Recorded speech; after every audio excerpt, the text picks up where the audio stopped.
மகர ராசி நேயர்களே, இந்த ஆணி மாதம் உங்கள் குடும்பத்தில் நீண்ட நாட்களாக தள்ளிப்போய் கொண்டிருந்த சுபகாரியங்கள் மற்றும் திருமண முயற்சிகள் சார்ந்த பேச்சுவார்த்தைகள் தற்போது உங்களுக்கு சாதகமாக அமையும். தடைபட்ட காரியங்கள் யாவும் இனிதே கைகூடி வரும்.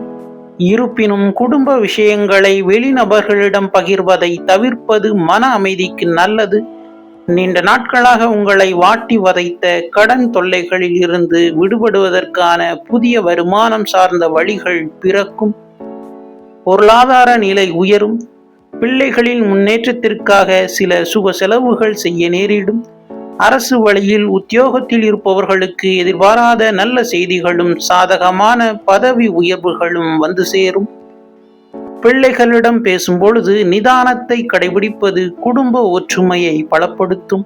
இதுபோன்ற ராசி பலன்களை அறிய இந்த சேனலை சப்ஸ்கிரைப் செய்து கொள்ளுங்கள். நன்றி.